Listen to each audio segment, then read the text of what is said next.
رمضان علم ہے، رمضان علم ہے۔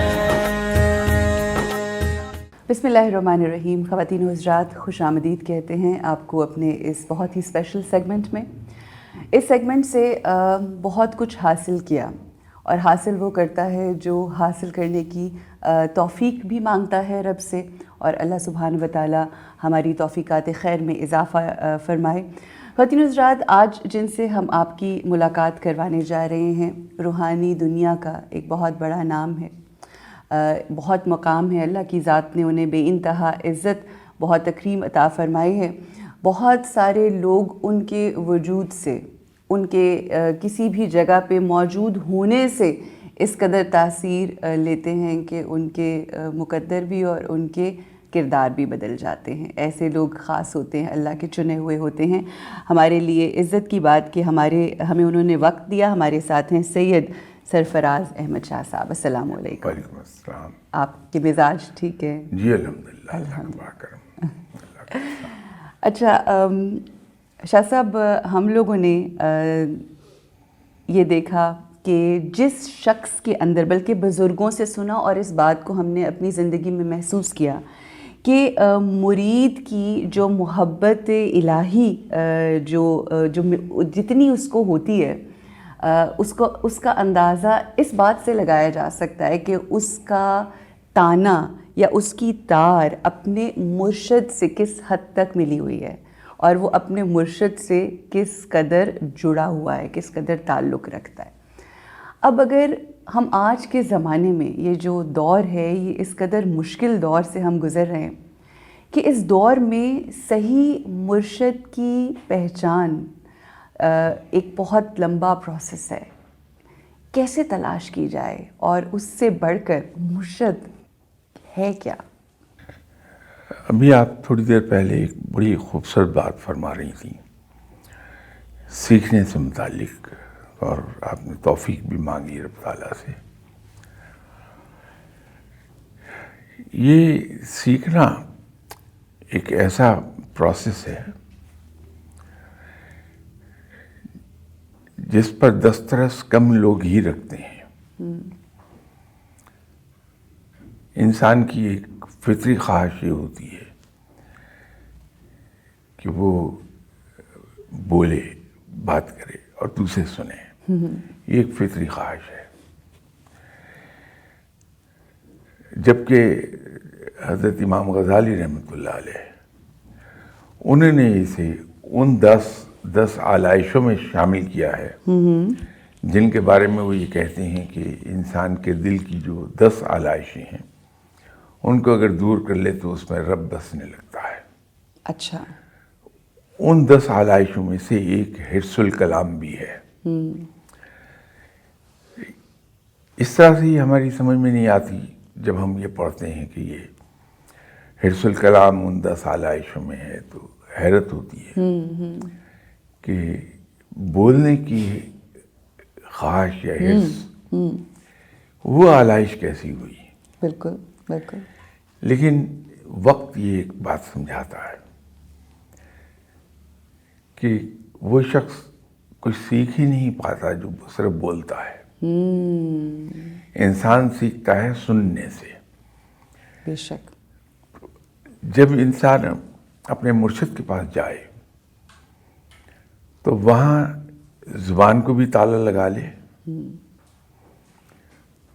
اور وہ اپنی حرکات کو بھی تالا لگا لے، مؤدب ہو کے بیٹھے، صحیح۔ آنکھیں اور کان کھلے رکھے، اس لیے کہ ہر مرشد کا اپنا ایک قاعدہ ہے۔ روحانی سلسلے میں لیکچر تو دیے نہیں جاتے۔ مرشد آپ کو لیکچر نہیں پلائیں گے، آپ کو اس طرح سے نہیں پڑھائیں گے جیسے آپ کو پرائمری اسکول میں ٹیچر پڑھاتا تھا۔ بالکل۔ وہاں انسان مشاہدے سے زیادہ سیکھتا ہے۔ بالکل۔ مرشد بات کر رہے ہوتے ہیں تو جب آپ غور سے انہیں سنتی ہیں تو ان کی گفتگو سے ہی آدمی علم کے موتی چننے لگتا ہے۔ بالکل۔ ان کی ہر بات سے کہیں نہ کہیں ایک آدھ سبق آپ کو مل جائے گا۔ اور اسی طرح ان کی جو حرکات ہیں، اٹھنا بیٹھنا، لوگوں سے ملنے کا طریقہ، لوگ آتے ہیں جیسے ان کی تواضع کرتے ہیں، تواضع میں کھلانے پلانے سے مراد نہیں ہے میری، بالکل بالکل. وہ سب دیکھنے سے سیکھتا، مشاہدے سے سیکھتا ہے انسان. بالکل.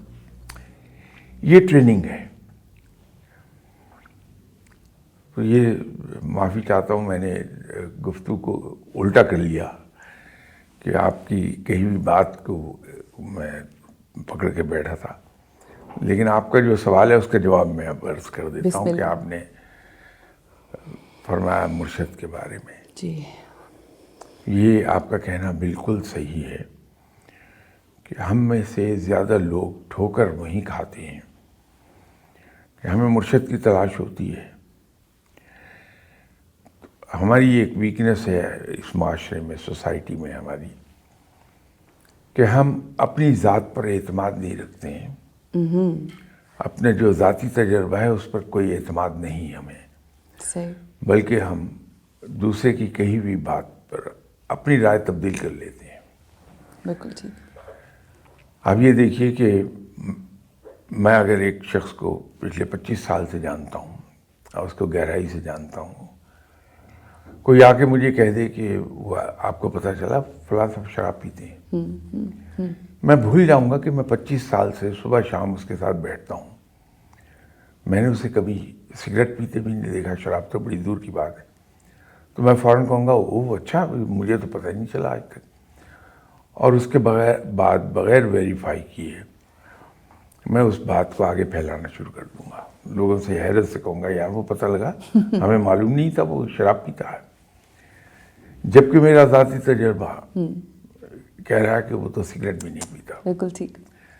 رائے تبدیل کرتے ہیں. یہی حال ہمارا مرشد صاحب کے بارے میں ہوتا ہے کہ ہمیں کوئی آدمی کہہ دے کہ وہ فلاں صاحب بہت پہنچے ہوئے ہیں اور بڑے باکرامت بزرگ ہیں، ہم یقین کر کے چلے جائیں گے وہاں اور جاتے ہی بیعت کر لیں گے. 3 مہینے کے بعد ہم بدل ہوئے ہوتے ہیں اور ہم کہتے ہیں نہیں وہ تو ٹھیک نہیں نکلا معاملہ، دوسری جگہ بیعت کرتے ہیں. صحیح. ہمیں ایک بات کی احتیاط کرنی چاہیے کہ بیعت کرنے میں جلدی نہ کریں. بالکل ٹھیک. ہم جائیں ان بزرگ سے ملیں اور ان کے پاس بیٹھیں 4-6 مہینے اور وہاں ان کو آبزرو کریں اچھی طرح. بالکل ٹھیک. جب ہم مطمئن ہو جائیں تو پھر ہم بیعت کر لیں تو وہ لانگ لاسٹنگ ہوگی. دوسری چیز اس کے اندر ایک اور جہاں دقت ہمیں آئے گی جی وہ یہ ہے کہ ہم کتابوں میں پڑھی ہوئی کہانیاں، دوسروں سے سنی ہوئی کہانیاں، اس کے زیر اثر مرشد کا ایک امیج بنائے ہوئے ہوتے ہیں دماغ میں. ٹھیک. اور وہ امیج بدقسمتی سے کسی ایسے انسان کا ہوتا ہے جو سپر ہیومن ہے. صحیح. جبکہ آپ کے مرشد ہیں تو انسان. بالکل. تو اگر ہم اپنے مرشد صاحب کے بارے میں یہ تو گمان رکھیں کہ وہ علم میں بہت آگے ہیں ہم سے اور اس علم کی وجہ سے، ان کے تقوی کی وجہ سے ان کا احترام کیا جانا چاہیے. جی. لیکن انہیں سپر ہیومن نہ سمجھیں. بالکل ٹھیک. ہوتا یہ ہے کہ ہم اپنے مرشد کو سپر ہیومن سمجھتے ہیں. وہ انسان ہیں، انسان ہونے کے ناطے کہیں غلطی ہو گئی تو ہمارا وہ امیج ڈھہ جاتا ہے سارا اور ہم بدل ہو جاتے ہیں. لیکن اگر ہم اپنے مرشد صاحب کو انسان ہی سمجھیں صحیح تو پھر یہ بدلی نہیں آتی ہے. بہت خوبصورت. اسی طرح مرشد کے بارے میں ایک کانسیپٹ ہمیں کلیئر رکھنا چاہیے کہ مرشد ہماری طرح کے انسان ہیں. بالکل ٹھیک ہے. وہ ہماری طرح ہی رب کے محتاج ہیں. بے شک. یہ صرف رب ہے جو دعائیں سنتا ہے، قبول کرتا ہے، پوری کرتا ہے، تینوں باتیں ہیں۔ رب عظیم ترین ہے، بے شک، اس کو کوئی شخص ہو چاہے کسی بھی مرتبے پر فائز ہو، وہ مجبور نہیں کر سکتا رب کو۔ رب مرضی کا مالک ہے۔ ایبسلیوٹلی، بالکل۔ آپ کے مرشد صرف دعا کر سکتے ہیں رب کے حضور۔ مرشد صاحب کی دعا کو سننا، قبول کرنا، پوری کرنا، وہ رب کے اختیار میں ہے، یہ رب کا اختیار ہے، صحیح، اور وہ مرضی کا مالک ہے، بے شک، جس کی چاہے دعا قبول فرمائے، جس کی چاہے رد کر دے۔ تو جب ہم اپنے مرشد کو یہ بنا لیتے ہیں کہ اس کی ہر دعا قبول ہوتی ہے، تو جہاں کہیں دعا قبول نہیں ہوئی، کیونکہ مرشد صاحب کے پاس علم غیب تو ہے نہیں، ٹھیک ہے، علم غیب تو رب کے پاس ہے۔ صحیح، یہ رب ہے جو یہ جانتا ہے کس کے لیے کیا اچھا کیا برا۔ اب مرشد صاحب نے تمام تر علم ہونے کے باوجود ایسی دعا کر دی آپ کے کہنے سے جو آپ کے حق میں نہیں ہے۔ رب تو بڑا مہربان ہے، بے شک، وہ سب جانتے تو وہ دعا قبول نہیں کرے گا۔ بالکل تو صحیح، ہم کہتے ہیں لیجیے مرشد صاحب کی تو یہ دعا پوری ہی نہیں ہوئی، تو یہ کہے کہ مرشد ہیں۔ بالکل ٹھیک، تو ہمیں اپنے مرشد صاحب کو انسان سمجھنا چاہیے جو ہماری ہی طرح رب کے محتاج ہیں، بالکل صحیح، اور رب اپنی مرضی کا مالک ہے۔ بہترین۔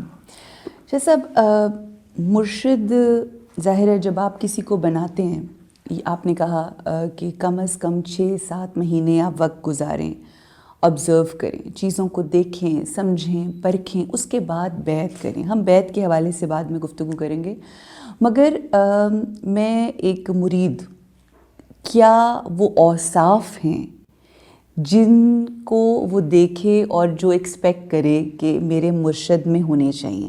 کیا اوصاف ہوتے ہیں حقیقی مرشد کے؟ ایک جملے میں اسے بتایا جا سکتا ہے جی، بسم اللہ۔ کہ جس کو میں مرشد پکڑنا چاہتا ہوں، میں صرف ایک چیز دیکھ لوں کہ ان کے کام کہیں سنت کے خلاف تو نہیں ہے۔ جو شخص کلیتاً سنت پر عمل کرتا ہے وہ بذات خود ایک کرامت ہے، کیونکہ سنت پہ اس طرح سے عمل کرنا عام آدمی کے بس کی بات نہیں ہے، بالکل صحیح، خاصا دشوار کام ہے۔ کہیں نہ کہیں انسان ہونے کے ناطے آدمی غلطی کرتا ہے، پاؤں پھسلتا ہے۔ بالکل ٹھیک، جو آدمی سنت پر عمل کر رہا ہے وہ بذات خود ایک کرامت ہے۔ بالکل تو ٹھیک، مرشد کو پرکھنا ہے تو یوں پرکھ لیجئے کہ وہ سنت پر چلتا ہے یا نہیں چلتا۔ بالکل ٹھیک، بہت خوبصورت، پریسائز اور ایبسلیوٹلی ٹو دا پوائنٹ۔ اچھا شاہ صاحب، مرشد اور مرید کے بیچ میں جو ایک گہرا تعلق ہے وہ بیعت کا ہے، مطلب بیعت کرتا ہے ایک مرید اپنے مرشد کی۔ ایک تو یہ بیعت ہوتی کیا ہے، تھوڑا اس کو ایکسپلین کر دیجیے گا، اور پھر اس کے تقاضے کیا ہوتے ہیں؟ بیعت جو ہے، بیعت کا یہ لفظ نکلا ہے بے کرنے سے، بے مطلب فروخت کرنے سے، بالکل ٹھیک، سودا کرنے سے۔ صحیح، جب ہم کسی صاحب کے ہاتھ پر بیعت کرتے ہیں تو ہم ایک عہد کر رہے ہیں کہ میں نے اپنا آپ اس کے حوالے کر دیا، صحیح، میں اس کی دی ہوئی انسٹرکشنز، اس کے بتائے ہوئے سبق پہ پوری طرح عمل کروں گا۔ بالکل ٹھیک، اب ہمارے یہاں جو بیعت ہوتی ہے وہ بدقسمتی سے یک طرفہ ہے کہ مرید نے تو مرشد کے ہاتھ پہ بیعت کی بالکل ٹھیک، اور یہ عہد کر لیا کہ میں ان کے بتائے ہوئے سبق کے مطابق زندگی گزاروں گا۔ ایک عہد مرشد کو بھی کرنا ہوتا ہے مرید کے ساتھ، بیوٹیفل، کہ میں جو کچھ اللہ نے مجھے علم عطا کیا ہے اس علم کے مطابق to the best of my knowledge میں اس مرید کی تربیت کروں گا اسلامی اصول اور قوانین کے مطابق. یہ کہیں نظر نہیں آتی. بیعت ہمارے یہاں یک طرفہ ہے. صحیح. ون وے ہے کہ مرید تو عہد کر رہا ہے لیکن جس کے ہاتھ پر بیعت کی گئی ہے وہ اپنے عہد کو نبھاتا ہے یا نہیں نبھاتا. اگر کسی آدمی کے فرض کر لیجئے 10,000 مرید ہیں اور وہ پھیلے ہوئے ہیں ملک اور بیرون ملک سب جگہوں پہ, وہ غریب کیسے تربیت کرے گا ان سب کی؟ صحیح نہیں کر پائے گا. تو یہ بیعت ہمیشہ دو طرفہ ہوتی ہے. بالکل صحیح. بیعت لینے والا بھی, یہ امپلائڈ سینس کی بات کر رہا ہوں, کہتا تو نہیں زبان سے کوئی, یہ امپلائڈ بات ہے. بالکل ٹھیک ہے. کہ میں نے آپ کے ہاتھ پہ بیعت کی تو میں نے ایک عہد دیا کہ میں آپ کے فرمان کے مطابق چلوں گا اور جس طرح آپ مجھے تعلیم دیں گی, گائیڈ کریں گی, میں ویسے ہی کروں گا. اب آپ نے عہد نہیں کیا کہ میں سرفراز صاحب کو to the best of my knowledge ان کو تعلیم دوں گی. صحیح. وہ نہیں ہے. بالکل صحیح. تو یہ دو طرفہ ہوتی ہے. بالکل ٹھیک. اچھا شاہ صاحب, جیسا کہ اوصاف کے حوالے سے میں نے آپ سے پوچھا کہ ایک مرشد کے کیا اوصاف ہوتے ہیں, آپ نے اس میں ایک بہت سمپل اور خوبصورت بات کر دی اور بیچ میں جانے کی ضرورت ہی نہیں ہے. بٹ ایک مرید بھی کے بھی تو کوئی وصف ہوتے ہیں نا, کوئی اس کا بھی تو کوئی کرائٹیریا ہوتا ہے. ہر مرشد ہر انسان کو مرید بھی نہیں بنا سکتا یا بناتا. تو ایک مرید کے کیا اوصاف ہوں؟ اس کے سمپل سی ایک بات ہے. میرے پاس اگر میں ریڈیو پاکستان لاہور کی نشریات سننا چاہتا ہوں تو بنیادی چیز یہ ہے کہ میرے پاس ایک ٹرانس ریسیور ہو. جی بالکل بالکل. عرف عام میں ریڈیو کہہ لیجیے. ٹھیک. یہ بنیادی ایک ریکوائرمنٹ ہے ریڈیو پاکستان لاہور کی نشریات سننے کے لیے. صحیح. دوسری ضرورت یہ ہے کہ میں اپنے ریڈیو کو, اپنے ٹرانزسٹر کو ٹیون ان کروں اس فریکوینسی پر جس فریکوینسی پر ریڈیو پاکستان لاہور کی نشریات جاری ہیں. ٹھیک. تو میں ریڈیو پاکستان لاہور کی نشریات کو سننے لگوں گا. ٹھیک. مرید کے لیے ضروری یہ ہے کہ اس کے اندر ایک خواہش موجود ہو کہ میں نے اپنی زندگی کو سنوارنا ہے قرآن اور سنت کی روشنی میں. یہ ایک خواہش ہونی چاہیے, ایک ڈٹرمینیشن ہو اس کے اندر. پھر اگلی بات یہ ہے کہ اس کے اندر دوسرے کی بات کو ماننے کا جذبہ ہو. بالکل ٹھیک ہے. اطاعت. میرے اندر یہ خواہش تو ہو سکتی ہے کہ میں بڑا نیک آدمی بن جاؤں, میں اللہ کے احکامات کے مطابق چلوں, لیکن میری انا مجھے بات کسی کی سننے ہی نہیں دیتی, ماننے نہیں دیتی, تو کیا ہوگا؟ بالکل ٹھیک. تو مرید کی یہ دو ریکوائرمنٹ ہیں جو میں نے آپ کو مثال دے کے واضح کی. تو یہ دو چیزیں اگر موجود ہیں مرید میں تو وہ فائدہ لے جائے گا مرشد سے کہ اس کی بتائی ہوئی باتوں کو سیکھ لے گا, زندگی کو اس کے مطابق ڈھال لے گا. ہمیں ایک بات بڑی واضح کر لینی چاہیے اپنے ذہن میں, ہر وہ بات جو قرآن, حدیث, سنت اور صحابہ کرام کے افعال سے مطابقت نہیں رکھتی, وہ باطل ہے. بالکل صحیح.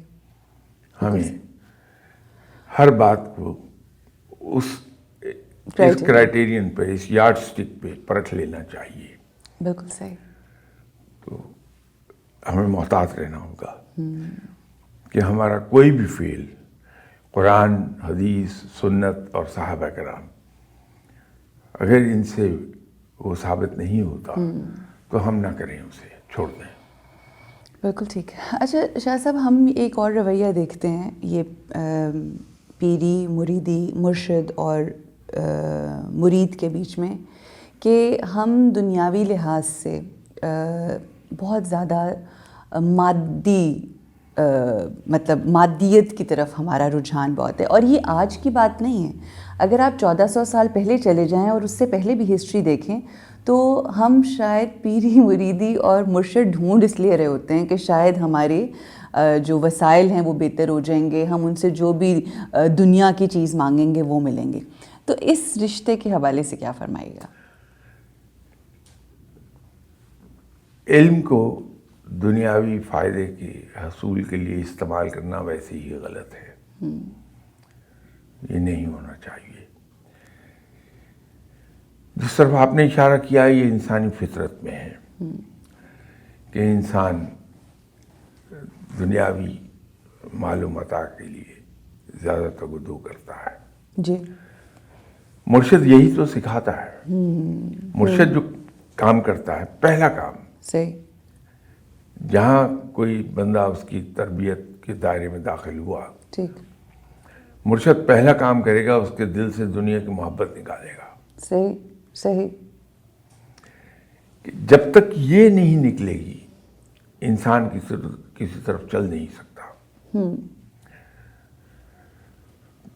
کہانیاں، روایات ہم پڑھتے ہیں اور ان میں اکثر کہانیاں، روایات اس لحاظ سے بڑی مبارک ہیں کہ وہ اصل میں اس لیے بیان کی جاتی ہیں کہ بات کو واضح کر دیا جائے. بالکل بالکل. وہ تمثیل ہوتی ہے اصل میں. بے شک. ہم یہ نہیں اس کو پرکھ سکیں گے کہ یہ واقعتاً پریکٹیکلی ممکن بھی ہے یا نہیں ہے. تمثیل ہے. بالکل صحیح ہے. بات کو واضح کرنے کے لیے بندے نے وہ کہانی بجائے اس کے کہ ایک نصیحت میں کھلے لفظوں میں کسی کو کروں، لیکچر کی صورت میں کہ یہ کرنا ہے اور یہ نہیں کرنا. ہاں وہ اثر نہیں رکھتی، نہیں کرتی. ٹرو. نصیحت سے دور بھاگتا آدمی. بالکل. لیکن اگر ایک چھوٹی سی کہانی میں سنا دوں اور صرف کہانی سنا کے خاموش ہو جاؤں، وہ انسان پہ بہت اثر کرے گی. بالکل صحیح. تو یہ کچھ وائز لوگوں نے ایسی کہانیاں، ایسی روایات یہ بیان کی جن کو بعض کا ہم عقل کے پیمانے پر پرکھنے لگتے ہیں، وہ پوری نہیں اترتی. ٹھیک ہے. بالکل ٹھیک ہے. لاجیکل نہیں ہوتی ہیں. یہ جو میں دنیاوی مال و متاع کی محبت کی بات کر رہا تھا، ایک بزرگ گزرے ہیں، کافی بہت بڑے بزرگ تھے اپنے وقت کے، حضرت بہاؤالدین زکریا رحمۃ اللہ علیہ، ملتان میں. بالکل. ان کے بارے میں کہا جاتا ہے کہ بہت امیر آدمی تھے. تو ان کے ہم اثر حضرات اکثر بیشتر انہیں یہ لکھتے رہتے تھے کہ آپ کیسے فقیر ہیں کہ آپ کے پاس اتنی بڑی جاگیر ہے، اتنا مال و زر ہے. تو جواب نہیں دیتے تھے، خاموش رہتے تھے. ٹھیک. تو ایک بار جب بہت ہی تلخ خط آیا کسی کا، تو اس کا جواب آپ نے لکھا کہ بھائی یہ میں نے مال و متاع جمع ضرور کی ہے لیکن اسے دل میں جگہ نہیں دی. بہت اچھا. میں اس کے خلاف نہیں ہوں کہ آدمی دنیا نہ کمائے، دنیا کمانا بھی ضروری ہے. بالکل بالکل. وہ اس لیے کہ اگر میرے پاس کچھ نہیں ہے تو میرا کوئی دوست، کوئی رشتہ دار، کوئی بہن بھائی آتا ہے یا میں خود محسوس کرتا ہوں کہ نہیں، ایک ہیلپنگ ہینڈ کی ضرورت ہے. صحیح. میرے پاس خود کچھ نہیں تو میں کسی کی مدد کیا کر پاؤں گا. بے شک بے شک. تو اس لیے میں ایک بات بڑے پرزور طریقے سے کہا کرتا ہوں کہ آپ پوری قوت کے ساتھ کمائیے، بالکل ٹھیک، لیکن اپنی ذات پر کم سے کم خرچ کر کے دوسروں کے لیے آپ مہربان ہو جائیے تو اللہ آپ پہ مہربان ہو جائے گا. سبحان اللہ. تو یہ دنیاوی مال و متاع کی اگر محبت دل سے نکل جائے تو راستہ بڑا آسان ہے. بے شک. یہ جو بزرگ لوگ ہیں ان کے بارے میں اکثر یہ ہوتا ہے کہ صاحب ان کے پاس لوگ دعا کرانے آتے ہیں وہ سبھی آتے ہیں. ان میں کہیں 1 in million آ جائے گا جو علم کے لیے آئے, باقی سب دنیاوی ضروریات کے ہوتے ہیں. یہ بزرگ اس سلسلے کو, دعا کے سلسلے کو ڈگڈگی کے طور پہ استعمال کرتے ہیں. جس طرح مزاری ڈگڈگی بجا کے لوگوں کو اپنی طرف متوجہ کرتا ہے, بالکل صحیح, اور اس کے پاس جب لوگ آتے ہیں تو پھر وہ اپنی بات کہہ دیتا ہے. تو یہ لوگ دنیا کو اپنے ارد گرد اکٹھا کرتے ہیں دعا کے زور پہ, اور ان کو پھر سیدھی راہ دکھا دیتے ہیں. واہ. خواجہ غریب نواز صاحب کا کیا ہے, بالکل. یہ راجپوتانہ میں جا کے ڈیرے لگائے تھے جہاں بڑی اسٹرانچ اور فنیٹک قسم کے ہندو راجپوت رہتے تھے. آپ نے بغیر کسی ماڈرن تکنیک کی, ٹیکنالوجی کی مدد کے لاکھوں لوگوں کو مسلمان کر لیا. تکنیک یہی تھی بالکل صحیح. کہ لوگ ان کے پاس دنیا کی دعا کرانے آئے, ان کے کردار سے متاثر ہوئے, مسلمان ہو گئے.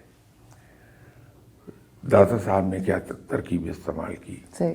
اسی طرح دوسرے تمام بے شمار لوگ ہیں. بالکل. بڑی شاہ صاحب آپ نے خوبصورت گفتگو فرمائی ایز آلویز.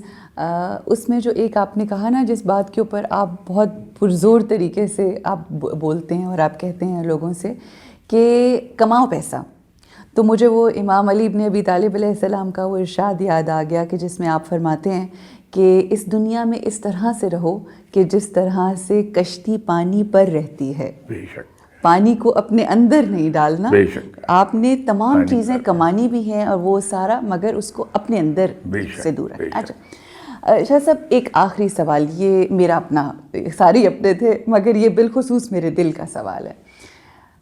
جب ہم مرشد کی بات کرتے ہیں اور ان تمام چیزوں کے حوالے سے آپ کسی کے ساتھ جڑنا چاہتے ہیں, کیا وہ مرشد فزیکلی اس کا ہونا ضروری ہے, یا جو امام گزر گئے, جو انبیاء گزر گئے, یا جو بھی ایسے ولی گزر گئے, کچھ جگہوں پہ جا کے آپ سم ہاؤ دل سے کنیکٹڈ محسوس کرتے ہیں, آپ کی سم ہاؤ یہاں بیٹھے بھی تار جڑ جاتی ہے اور آپ کو دراصل محسوس ہوتا ہے کہ جیسے نور کی بارش آپ محسوس کرتے ہیں. تو کیا مرشد کا فزیکلی ہونا ضروری ہے, یا یہ کوئی روحانی سلسلہ بھی ہو سکتا ہے مرشد اور مرید کا؟ دیکھیے, اس میں روحانیت میں دونوں چیزیں گنی جاتی ہیں. ٹھیک. کہ مرشد موجود ہیں, آپ ان کی صحبت میں بیٹھتے ہیں, ٹھیک, ان سے سیکھتے ہیں. ایک چیز ہے کہ وہ لوگ جو دنیا میں اس وقت نہیں ہیں, ان کی تعلیمات آپ کے دل کو بھاتی ہیں, اور آپ ان کی تعلیمات پر عمل کرنا شروع کر دیتے ہیں. اور جیسے آپ نے کہا کہ ایسا لگتا ہے جیسے آپ کا ان سے دلی تعلق ہے. بالکل. بغیر دلی تعلق کے, بغیر محبت کے آپ کسی کی بات کو پوری طرح فالو کر نہیں سکتے. بالکل بالکل. تو جب ہمیں اٹریکٹ ایک گزرے ہوئے شخص کی شخصیت نے کیا ہے, تو ہم ان کی تعلیمات پر عمل کرتے ہیں. تو یوں ہم سیکھتے ہیں کہ ان کی تعلیمات پہ عمل کر رہے ہیں. ان سب کی تعلیمات کیا ہیں؟ قرآن, حدیث, سنت. بے شک بے شک. اسی کا سبق دیتے ہیں. بالکل. تو ہم اس پہ عمل کرتے ہیں. تو روحانیت میں اس کو سلسلہ اویسیہ کہہ دیا جاتا ہے. صحیح. وہ اس نسبت سے کہ جیسے جناب حضرت اویس کرنی. بالکل. صاحب ملاقات کبھی نہیں ہوئی اور صحابیوں میں موجود ہے, کیا کہنے. تو وہ اس نسبت سے اس کو سلسلہ اویسیہ کہا جاتا ہے کہ غائبانہ ایک طریقہ ہے. تو یہ دونوں سلسلے چلتے ہیں. کیا کہنے. سلامت رہیے, آباد رہیے شاہ صاحب.